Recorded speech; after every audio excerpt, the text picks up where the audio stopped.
예, 중년여행 16편 시작합니다. 여러분, 제가 오늘 자세가 좀 삐뚤하죠? 혼자서 하다 보니까 이게 맞는 건지 아닌 건지 조금 맞춰도 잘 안 되는 것 같습니다. 예, 제가 지난번에 어린아이에게는 마음 안에 가짜 자기가 자라지 못하게 하는 장난감 제조기가 있다고 말씀드렸습니다. 우리가 지금 하고 있는 이 중년여행도 그렇고 안식일도 그렇고 이라는 게 이런 모든 것들이 한마디로 장난감 제조기라는 겁니다. 가짜 자기를 대항해서 싸울 수 있는 무기라는 거죠. 무기라는 거죠. 이러한 것들을 놀 줄 모르고 알지도 못하고 놀 줄 모르는 사람들을 두고 소위 말하면 근면성실 얼마 전에 뉴스에 잠깐 나오던데 참 이것은 참 어찌 보면 우리 한국 사람들에게 치명적인 말이다. 근면성실 우리가 얼마나 많이 들었던 말입니까? 근데 우리는 이제 이런 단어들에서 해방돼야 된다는 거죠. 그러기 위해서 지금 중년여행을 한다는 것입니다. 사탄이 가장 기뻐하는 것이 놀 줄 모르고 근면성실하다는 이런 인간들을 아주 맛있는 먹이로 삼고 있습니다.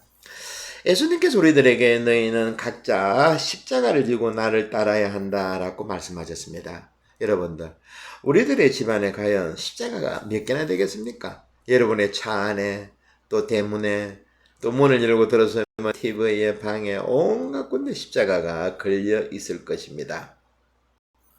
그런데 과연 이 십자가의 사용처를 어떻게 우리는 알고 있고 어떻게 사용하고 있는지 생각해 봤습니까?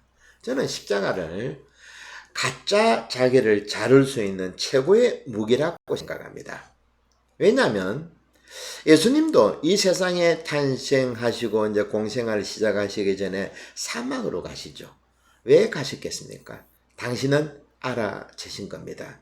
이 세상에는 중력의 힘이 작용하고 있다고. 중력의 힘이 뭡니까? 끄집어 당기는 거죠, 우리를. 물질만 끄집어 당기는 것이 아니고 우리들의 마음까지, 정신적인 면까지 끄집어 당깁니다. 이 때문에 우리들의 삶이 자유롭지 못하죠. 우리가 자기 가정에 대한 너무라든지 직장생활 또 나이가 들어감을 해가지고 생기는 신체적인 질병들 모든 것들이 중력의 법칙에 지배받는다고 할 수 있겠습니다. 우리들의 고향은 이 중력의 법칙에 지배받지 않는 저 무한하고 아름다운 우주라고 말했죠. 물론 이 둘은 서로 나누어지는 것이 아닙니다.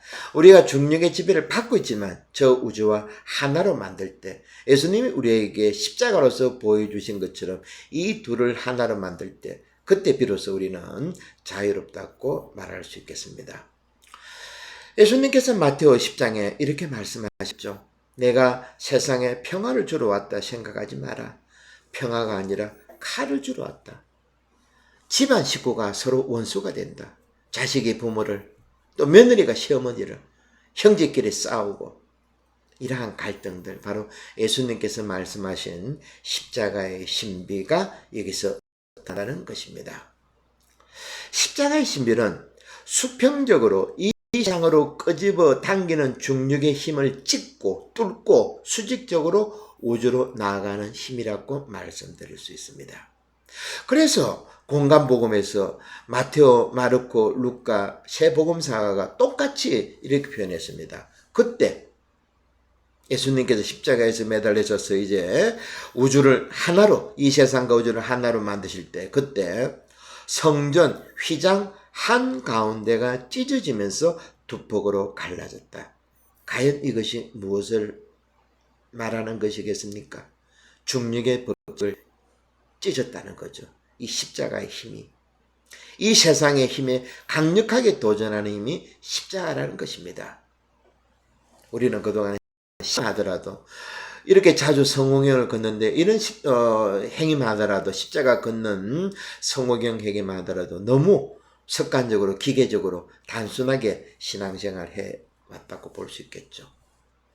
우리는 이렇게 중년 여행을 통해서 신앙의 깊이를 더 해야 된다는 것입니다. 단순한 것이 아니라는 겁니다. 제가 첫 시간에 중년 여행하면서 하느님의 자녀가 되고자 하는 사람들은 무조건 떠나야 한다고 말씀드렸습니다. 아브라함이 그렇게 했던 것처럼, 오디세우스가 그렇게 했던 것처럼 우리 모두는 자리에서 떠나야 합니다. 그래서 힌두교도 떠난다 그랬죠. 뭐랬습니까? 학습기, 가주기, 그리고 임석기, 그리고 유랑기, 하여튼 네 가지 제가 말씀드렸죠. 모든 종교가 떠난 것입니다.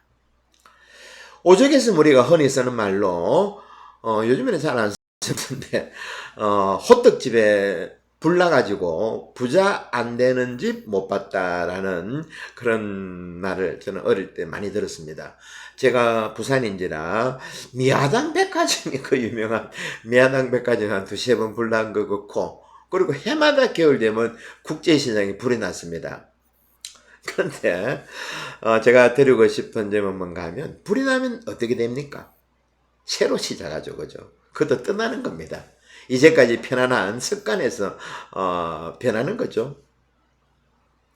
장사하던 나쁜 습관들도 호떡집에 불이 나면 이제는 새롭게 합니다. 손님들이 이제 앉아서 안 받습니다. 아주 한 분 한 분 친절하게 받고. 제가 오래전에 어떤 성당에 발령을 받고 왔는데 간지 한 달도 안 됐습니다. 무슨 사목회 자리에서 무슨 이유인지 모르지만 어떤 주제를 다루다가 싸움이 나고 난리가 난 겁니다. 사목회원들끼리. 신부가 새로 왔는지 아닌지는 관심 없습니다. 그네들은. 그러다가 제가 속으로 여기서 무슨 사목을 할 수 있겠나. 그러다가 한 달 뒤에 불이 났습니다. 불난 후에 그 성당의 신자들이 완전히 바뀌었습니다. 그때부터 소위 말하면 서로가 귀한 줄 알고, 그것도 신부가 나이가 어려도 이야기하면 예전에는 많이 안 먹겠는데 한번 해봅시다 이렇게 달라진다는 겁니다. 불난 후에 세상을 보는 시야가 달라졌다는 거죠. 이전에 나쁜 습관이 바뀌어졌다는 겁니다. 여러분들, 어린 왕자에 대해서 제가 지난번에도 말씀드렸는데 왜 그렇게 많은 사람들이 어린 왕자 그 짧은 책에 감명을 받았는가? 그것은 생텍쥐페리가 비행사라는 그런 직업이 많이 좌우했다고 봅니다. 생텍쥐페리의 말 한마디, 어린 왕자의 글 한 구절 한 구절이 우리의 가슴을 흔드는 것은 떨어져서 사물을 바라보았기 때문입니다. 왜? 생텍쥐페리가 비행사죠. 비행조종사였습니다. 그래서 생텍쥐페리 머릿속에는 항상 멀리 떨어져 사물을 보는 그런 날카로운 부분이 있었다는 거죠. 시편 46장 11절 제가 계속 강조하고 있습니다. 너희는 멈추고 내가 하느님인 줄을 알아라. 너희가 하던 일을 멈추고 내가 너희의 하느님인 줄 알아라. 이 한 구절이 성경의 전체를 말한다라고 생각하는 사람도 있습니다. 내가 하던 일을 멈출 때, 떨어져서 볼 때, 그때서야 내가 사라지고 하느님이 나타나신다는 겁니다. 생텍쥐페리가 자기가 살고 있는 데를 떠나가지고 하늘 저희로 날아갔을 때, 그때 사물들이 새롭게 와닿은 것처럼, 어린 왕자가 지구에 도착해서 처음으로 땅을 밟은 곳은 여러분들이 아시다시피 사막이었습니다. 그리고 오랜 시간 동안 사막의 모래를 걷다가 겨우 길 하나를 발견했다고 합니다. 여기서 생텍쥐페리 글 구성이 재밌죠. 누가 생각납니까? 예수님이죠. 예수님도 지구에 와서 공생활을 시작하면서 제일 먼저 하신 것이 사막으로 가셨다는 겁니다. 이것을 잊지 말아야 됩니다. 어린 왕자의 모습에서 예수님의 얼굴이 대접 겹쳐지죠. 이 책이 전 세계 사람들의 마음을 떨리게 했다. 바로 이런 점들이라는 겁니다. 우리 교회가 중세 때 예수님의 머리에 금관을 씌웠죠. 거룩하게 만들었습니다. 저 위로 수백 100m짜리 이상 되는 성당에다가 저 멀리 안 보이는 곳에 델수 좀 띄워 놓으려고 했죠. 이럴 때 수많은 사람들이 교회를 갔습니다. 생텍쥐페리가 했던 일은 이 시대 나름대로 예수님을 초대했다는 겁니다. 예수님이나 어린 왕자가 광야에서 사막에서 시작했다는 것은 우리가 살고 있는 도시하고는 정반대죠. 그것은 사막은 경계가 없죠. 그죠? 그냥 펼쳐졌습니다. 도시는 어떻습니까? 네 집, 내 집. 너희 나라, 우리 나라. 그리고 흑인들이 사는 곳, 백인들이 사는 곳. 노동자가 사는 곳, 또 부자들이 사는 곳. 이런 식이죠. 경계가 없다는 겁니다. 우주로부터의 귀환이라는 책이 있습니다. 다치바나 다카시라는 일본 사람이 작가인데 미국 우주 비행사들의 체험을 모았습니다. 모아가지고 엮은 책인데 이 중에 돈 아이셸이라는 우주 비행사의 글을 소개했는데 지구에 살고 있는 인간은 결국 지구 표면에 달라붙어 있을 뿐이며 사물을 보더라도 평면적으로 볼 수밖에 없다.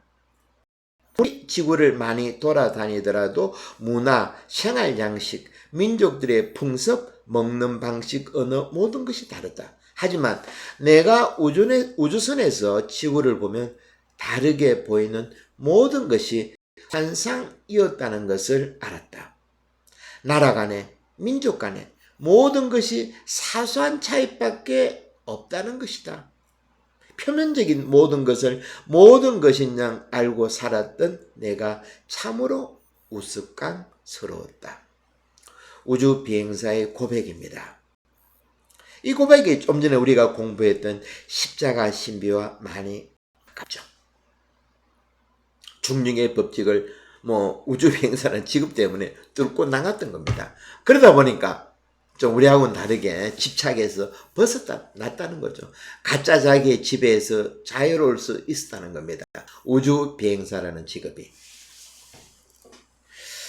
하이쿠라는 그 있는데 일본에는 우리는 말하면 시조죠. 고바야시 이사라는 사람이 1828년에 세상을 떠난 사람인데 우리나라 시도 아주 훌륭한 시들이 많지만 일본 시는 아주 좀 짧습니다.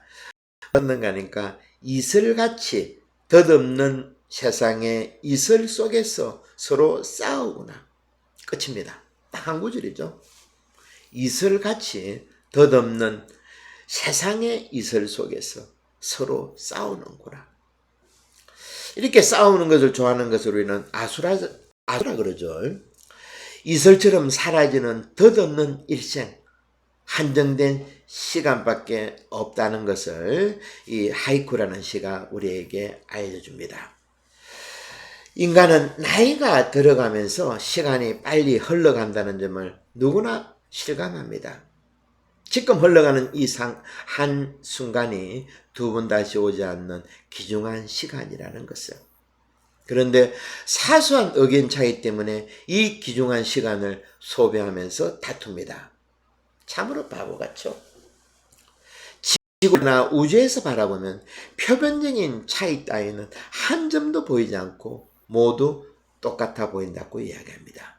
그리고 우주 비행사들은 한결같이 말하는데 우주에서 보면 국경도 민족의 차이도 보이지 않을 뿐더러 멀리서 보면 파랗게 빛나는 아름다운 별이라고 한결같이 이야기합니다. 아마 하느님도 그렇다고 봅니다. 아름다운 푸른별의 지구를 바라보시기 때문에 우리 생각대로 우리를 심판하지 않으실 겁니다. 그래서 프란치스코 교황님도 이런 말씀을 우리에게 했습니다. 우리가 생각하는 대로의 하느님의 무자비한 심판은 없을 것입니다. 지옥은 단지 우리 의지에 따른 소멸에 불과한 것입니다. 참으로 위대한 말씀이죠. 프란치스코 교황님의 이 말씀. 우리가 교리받으면서 들어보지 못한 말씀이죠. 우리는 죄 지으면 바로바로 고백선자 봐야 되고 해야 되고 해서는 안 되고 얼마나 우리를 얽어맸습니까? 교황님은 지옥도 우리가 잘못된 선택으로 우리의 잘못된 의지로 생겨난다는 소멸이라는 거, 이 말씀 우리가 생각해 봐야 된다는 겁니다. 우리가 어리석게도 이 세상의 지옥을 우리 스스로 만든다는 겁니다. 지옥은 하느님하고 상관없이 불교의 반야심경, 심경 제가 자주 소개하죠. 색적시공 많이 말씀드렸습니다. 눈에 보이는 모든 것이 실상 텅 비어있는 것이다. 우리들은 자기 것, 자기 자신, 자기 가족, 자기 집에 대해서 끝없이 주장하지만 이런 실체가 없다고 했죠. 이것이 무아라고 했습니다. 내가 본디 없는 것인데 네 것 내 것이 어디 있느냐? 그래서 저 멀리서 보면 아무것도 아니라는 것이죠. 지금 우리가 하고 있는 중년여행도 지금 여기 존재하는 것처럼 보이는 나 자신도 실상 모두 빌려온 것입니다. 이 몸뚱아리가 한 몇십 년 쓰다가 버릴 자동차에 불과하다는 겁니다. 옛날 사람 중에 누가 이런 말을 했습니다. 끌어모아 엮으면 초가집이 되고 풀어 헤치면 그대로 들판이다. 참으로 기가 막힌 말이죠. 초가집을 어떻게 짓습니까?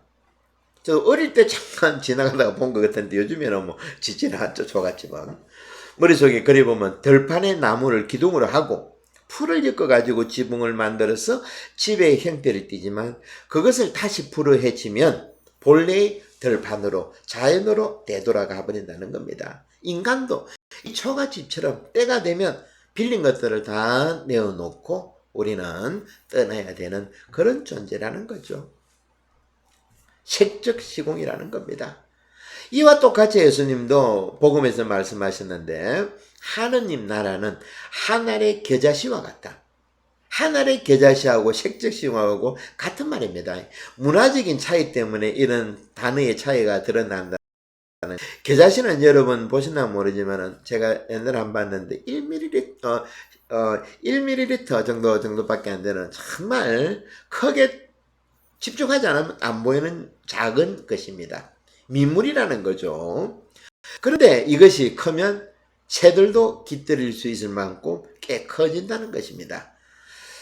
겨자씨와 같아 있는데 뭐 색적 시공이죠.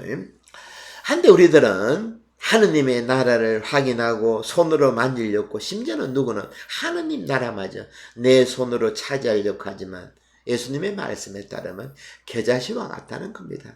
텅 비어 있다는 거죠. 당시 2000년 전에는 제로라는 개념이 없었습니다. 0이라는 것도 사실 아라비아 문화에서 나왔던 거죠. 그래서 예수님께서 겨자씨 하나라고 말씀하셨다는 것. 진리가 이러할진데 왜 우리는 이제껏 하느님의 나라마저 내 것으로 만들려 했고 내 손으로 내 눈으로 확인하렸고 심지어는 교황님께서 그렇게 말씀하실 것만 지옥이라는 것을 만들어 가지고 내가 하느님처럼 주위 사람들을 심판하고 판단하고 잘난 체하고 참으로 한심하죠. 한심한 인생이죠. 그럼 다시 우주인들의 이야기로 돌아갑시다. 우주 공간에는 상하, 종행, 고저 등의 공간 개념이 일체 없다고 합니다. 지구에서는 천장과 마루가 있지만 우주에는 위도 아래도 없기 때문에 구분한다는 것이 소용없다고 합니다. 무중력이기 때문에 무겁다 가볍다는 중량감도 없다 그러죠. 모든 것이 제로 상태라는 겁니다. 무의 세계라는 거죠. 참으로 생각만 해도 상상만 해도 멋지지 않습니까 여러분? 한데 예수님이나 부처님이나 노자나 모두가 서성들은 위대한 성성들은 우리도 여기서 이렇게 살 수 있다는 겁니다. 멀리 떨어져서 사물을 바라보라는 거죠. 제가 언젠가 장자의 태양 목계 말씀드렸죠. 싸움닭을 훈련시킬 때 최고의 싸움닭은 뭘 했습니까? 멀리 쳐다보고 누가 찝찝거리고 누가 비난하더라도 꿈쩍 않고 있는 저 멀리 내다볼 줄 아는 저 태양 목계처럼 나무로 만든 닭처럼 우리가 이것이 중년여행을 하는 태도라는 겁니다. 사실 저도 이 목표로 살아가는데 참으로 안 됩니다. 멀리 봐야 되는데 지금 당장의 어떤 일들이 나를 휘감고 나를 중력의 법칙에 사로잡아 가지고 물밑으로 소용들을 끌고 가고 숨도 할딱할딱거리고 하지만 돌아서면 또 이런 점들을 반성하고 합니다. 하여튼 우리가 이렇게 평생을 중력의 법칙에 사로잡혀가지고 종처럼 살았는데 쉽게야 되겠습니까? 하지만 우리가 같이 이런 목적을 가지고 중년 여행을 떠날 때 한 발자국 한 발자국 할 때 언젠가는 끝이 있겠죠. 세상 모든 것들이 하나라는 것. 그리고 내가 있는 이 몸뚱아리도 빈배라는 것. 텅 비어 있다는 것. 이런 깨달음으로 오늘도 하루하루 살아갑니다. 예, 오늘은 여기까지 16강 강의를 오늘 여기서 마치도록 하고 또 다음 시간은 도마 복음을 통해 가지고 이러한 점들 중년 여행을 떠난 우리들이 도마 복음을 통해서 또 새로운 점들 재미있는 점들 여러분들과 함께 여행하도록 그렇게 하겠습니다. 예, 오늘 또 잘 들어주셔서 감사합니다.